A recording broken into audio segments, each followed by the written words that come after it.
Make massive moves with StarSat. Welcome back again. If you have just joined us, we welcome you, of course. We're still right here on Pan African Morning, broadcasting live in the Republic of South Africa. Now, the ANC Youth League, of course, ANC Youth League Fezile Dabi Regional, they are presenting a youth military training camp. This, of course, will include a basic military training, your hiking, gun handling, guerrilla tactics,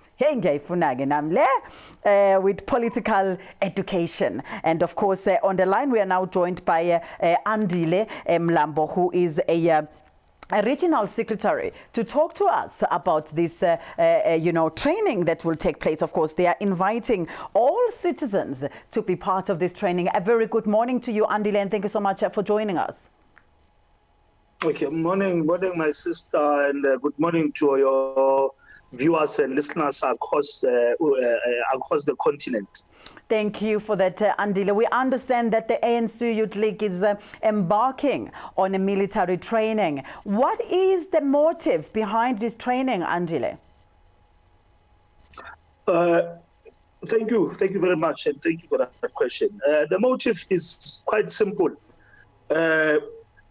Firstly, I think we are well aware of the dynamics that are happening in our country, all the political developments, and also what we have been challenged with is that we find many young people lingering in the streets, and due to the economic challenges that they find themselves in, unemployment, inequality that exists amongst our communities. And we felt it fit that as this is part of our constituency that we are leading as the Youth League, we find it fit that we need to demonstrate and show to the country in general that we can also find ways and means to assist young people, but more importantly, women in particular. As we have seen throughout the country, we're also having, which it was also declared as a pandemic of GBV. Then we through this program, we've decided that we'll also prioritize women to embark on a military and a skill set of training that will ensure them and empower them to protect and be able to defend themselves against this in atrocities and inhumane challenges that they have been confronted with. And with that, we find it very befitting to have a program of this kind to dedicate it to young people, but more in particular, we are only prioritizing women in this instance, so that they'll be able to defend themselves when confronted with such challenges and such with these problems.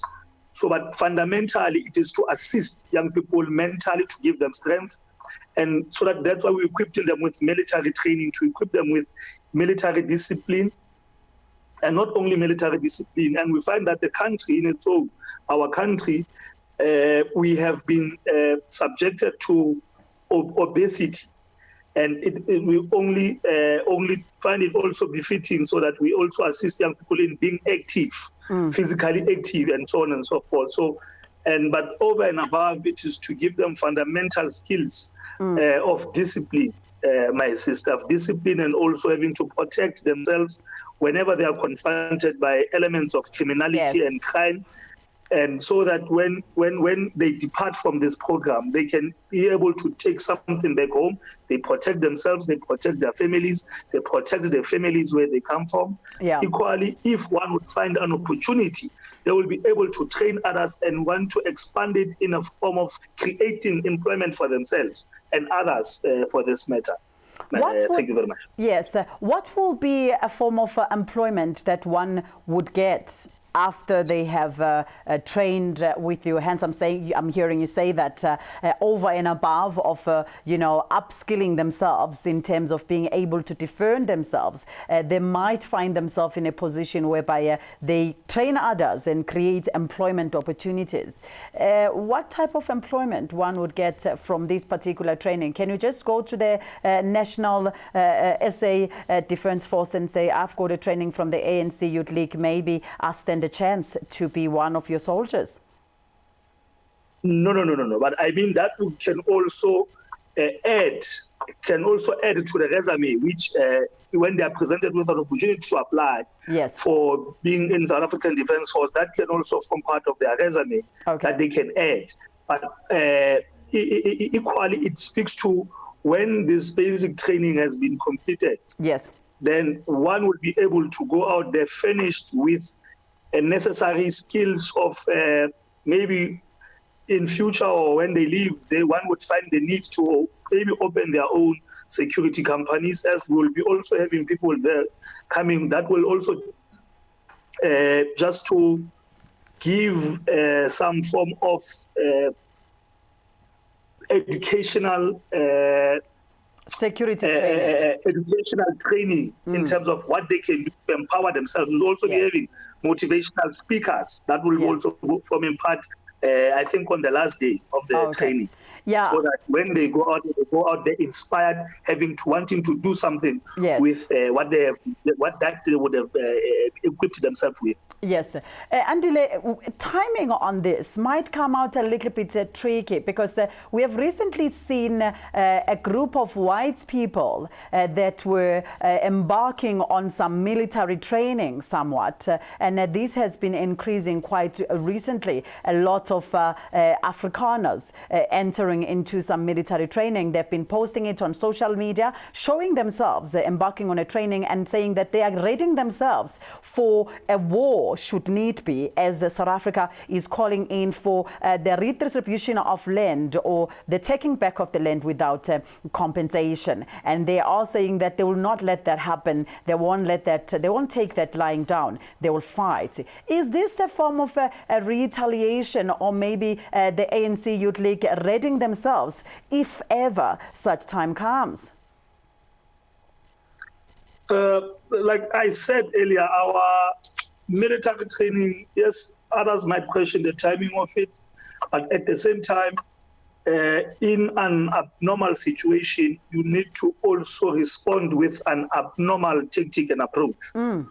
At the same time, as I've highlighted, ours, it's mainly on the young people. We are focusing on the young people, not necessarily conscientizing or wanting to bring the country to a standstill, as we are the Youth League of the ANC, which does not believe in violent means, and that believes to freedom of speech and democracy must prevail, and engagements and deliberation must be at the center of the engagements and be at the center of our topic and the center of our tongue, so that we are able to persuade and find each other through the means of talking and through the means of bilateral. But with this one, my sister, in the light of what is happening in the country, we've seen a minority group that has embarked on a treasonous act, and this act and a violent and hooliganism and a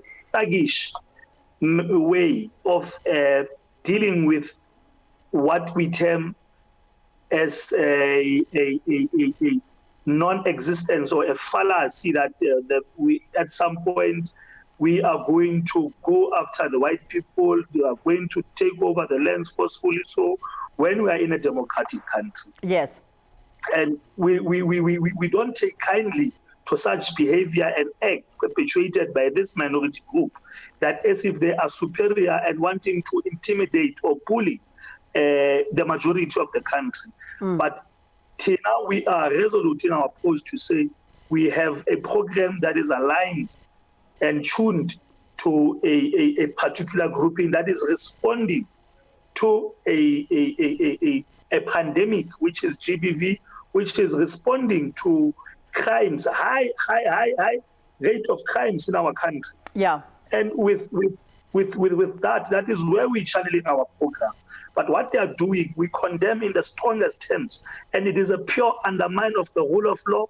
It is a pure undermine of our government. But however, with this training and the set of tools and skills which those participants are going to receive, it will be also to assist them in protecting their communities, in protecting and also advancing patriotism.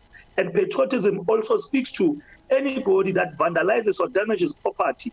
There should be other community watchdogs that are there to defend the gains of the democracy and also to defend the government property and all of that. So we would not want to entertain a group that is hell-bent on wanting to reverse the gains of democracy, who are not committed to reconciling. And at the same time, we've also delivered strong messages to the ANC that they still, as the Youth League, that they are not serious about dealing with racism. We cannot be having, in the democratic dispensation, blacks being fed to the lions, blacks being thrown into coffins, and we find that the judiciary always favors the whites. And we are saying, up until today, we are still not equal in the rule of law. It does not serve us equally. It is as if it is biased towards a particular group. Yes. Andile, I would want to find out here something from you. ANC in KwaZulu-Natal have been showing a lot of division so far, and the ANC Youth League have been quite very outspoken with your unhappiness in a manner in which things are happening currently. One would probably think that the training came at a space whereby it might be viewed as a manner in which you guys are trying a coup. Is that the case? No. That is absolutely incorrect and inaccurate. We would never authorize or want to initiate a coup in a democratic country. ANC fought for the total liberation of our people. Yes, the economic patterns are still imbalanced, and it is a known information, and it is out there that the majority of our economy is in the hands of the white minority. Yes. And with that said, who are still hesitant and who are unwilling to give or to want to address this matter, for as long as we are going to have those imbalances, we are going to face major challenges whereby our people at some point are going to embark on an unled revolution, which is something that we don't want. But however, we are to put pressure to our government at present that the sooner they attend to the land issue, land redistribution issue, and a fair one and a just one, which is democratic, and equally on changing the balances of total ownership of the economy, whereby we see not a majority of the population does not even own the means of production. So it is as if now we are watchdogs of our economy in our country in the total dispensation. Now we have posed this question to the ANC. If you went to underground and exile and you fought for total liberation, what did you fight for? As we are seeing today, we are living in an adverse poverty. We are subjected to breadcrumbs in our own country. It's as if we are passengers in the economy of our country. We see the only a face which has been subjected to inappropriate things and in unjust activities. It is a face of a black child. So until when are you going to realize that the country at this point and at this rate, if we don't confront these issues that plagues our people, we are going to enter into a political quagmire, and it will be too little too late if we don't also enter that space to concentrate everything to the black majority, not everything necessarily, but to concentrate a particular share to the black and the marginalized and previously disadvantaged. Because now what we have seen, it is a growing number of arrogance and to the minority. They have become so arrogant that they don't even value a black life. They don't even value or subject themselves to the rule of law, subject themselves to the government at present. And that but to us, we are saying not in our lifetime. That thing is not going to happen. Yes. But so probably in closing, Andile, sorry to cut you in there, who is invited into this? Is it only the members of the ANC or any other person, regardless of which party, of course, you are affiliated to? Just for 10 seconds. No, yes, we invited all youth across South Africa. We invited all young people who have interest. We want to empower themselves with that training. We have invited, in fact, all ages, but we are very strict in terms of ages above 35 and all of that. But there's consideration to use those who are having certain set of skills to also form part not only of the training, but to assist in terms of the medical aspect of things and other things that will be there, other activities that will form part of that program. Awesome. Thank you so much, Andile. We appreciate your time and wish you all the best. We'll catch up with you after the training, and let's get to hear what were the results of the training and if you guys are happy with the proceedings. No, I don't know. Thank you very much. Thank you very much for your time, and we'll certainly keep in touch.